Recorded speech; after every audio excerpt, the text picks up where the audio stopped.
were initially approached by Tupac's family to take on this project, what went through your mind? Were there any reservations about stepping into the role in which you took on as an executive producer, director, writer, or was it an immediate yes? No, when I was asked to meet about this, it was a no, I don't want to do it. I was very apprehensive about going into it because of my personal history, and documentaries are just tough, you know? Absolutely. Yeah. So I know that in the past you worked on Minister Society with Tupac, right? Have you worked on any other projects with him? I know right now he does have a museum exhibit here in LA that actually launched and opened last year, January 2022. Do you have any parts of that or hands in any other projects? Just this film right now, because Afeni and Tupac's life is so complex, I can't wait to go sit in the beach somewhere and rest.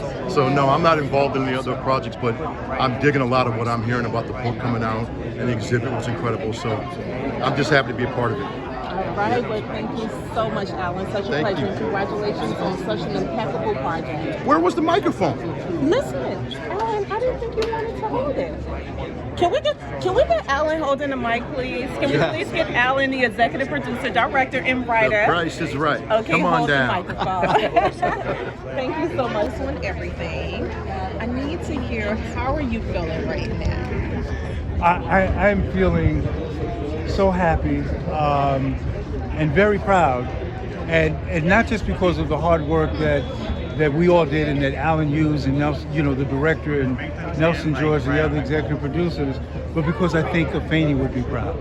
Because she always wanted these stories to be told in the most honest fashion possible. If you listen to her in the film and in Tupac, they're unfiltered. So it's the good, the bad, and the unfiltered. And they said if you're honest, two things will happen.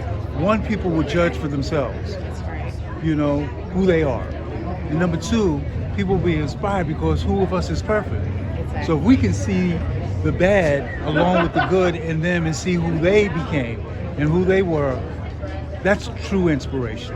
Not seeing someone that's on a pedestal that's not like us, but seeing someone who is exactly like us, that managed to create anyway, to fight anyway, to get up another day anyway, and understand that we have to keep going because it's bigger than all of us. Yes, absolutely. Now, are you optimistic that after this documentary premieres for the world to see, that some of those false narratives, that were basically out there, right, in the world about Tupac, are you optimistic that some of those narratives will disappear and vanish once they actually see this 5-part episode series? Yeah, I think some of those narratives will be corrected. But I think it'll stimulate some curiosity.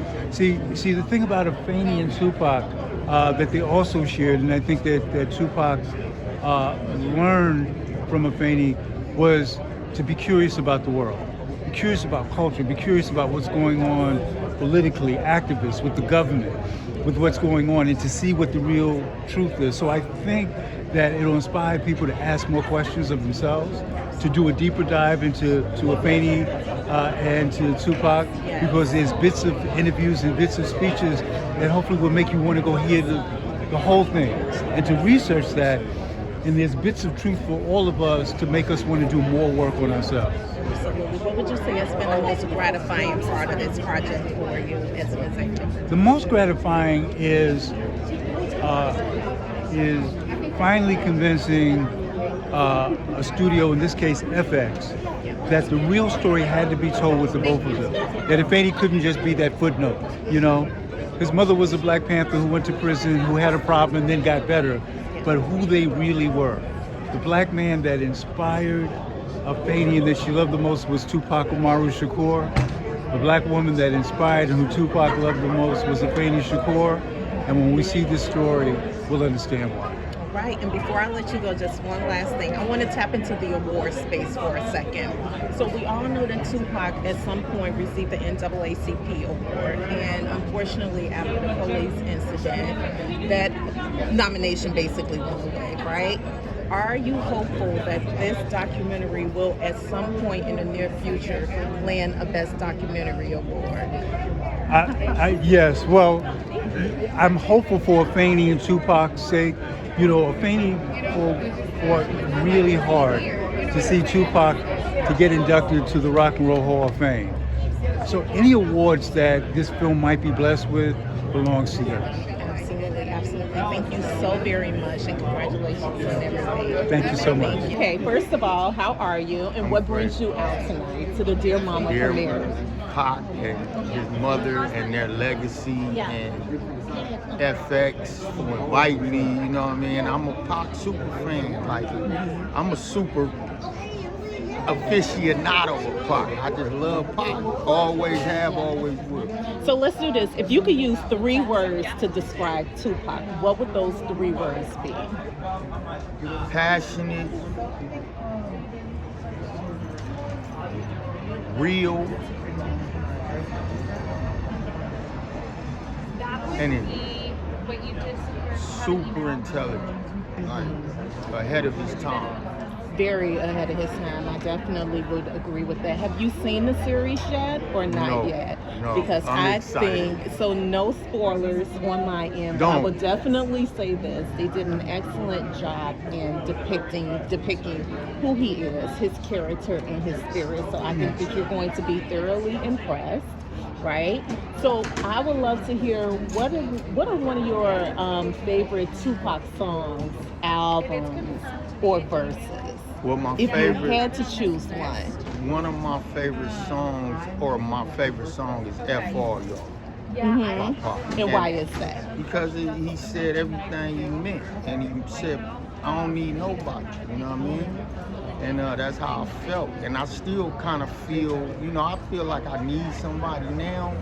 We all do, but at the time when I was young, growing up, listening and discovering who I am, that was one of my favorite songs. And my favorite album is All I Know. Ooh, I think that's almost Because every everybody's favorite. song is continuously knocking. So loaded. Deep, Absolutely. double album, first ever. Yeah, I'm a Pac baby. That's what I call myself. I'm a Pac baby. You're a Pac baby. Pac baby. Why do you think it's important for this documentary to be released right now, at present day, 2023?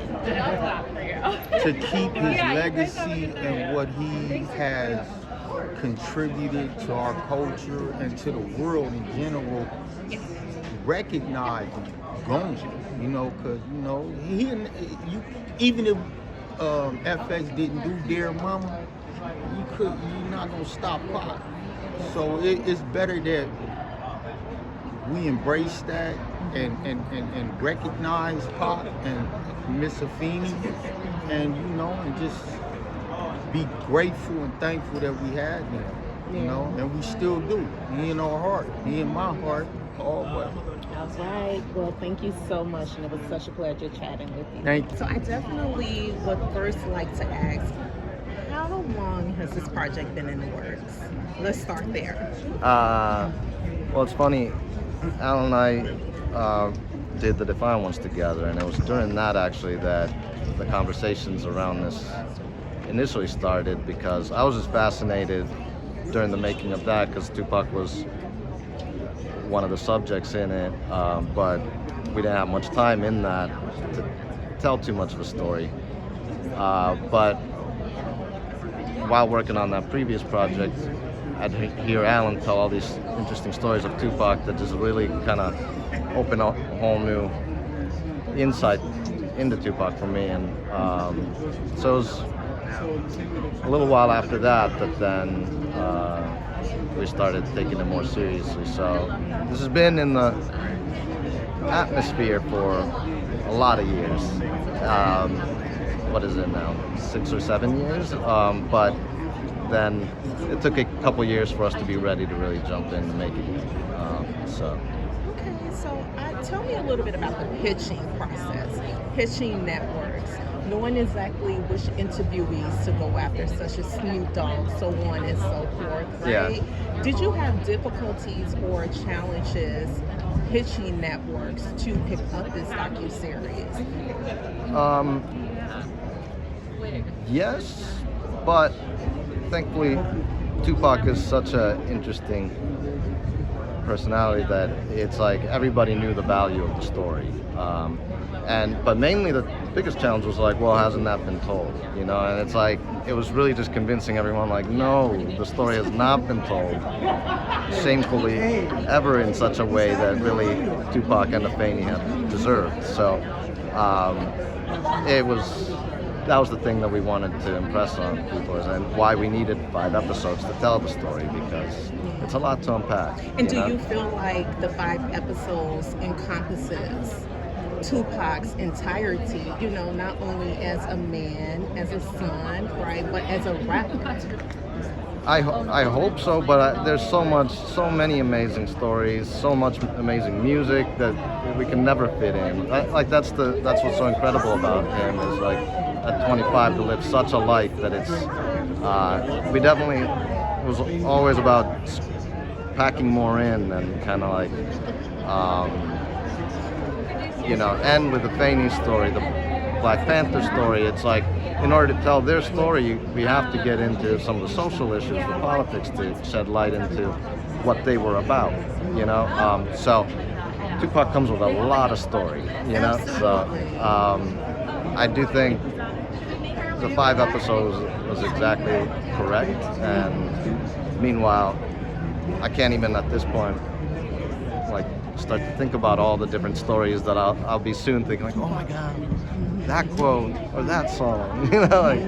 I'm actually really happy that you mentioned the Black Panther, right? Because specifically episode 2 I found to be very intriguing, because in some ways I feel like it was very strategically created, because there was so much digging in deep, specifically about the Black Panther movement, right? The foundation, the history of it.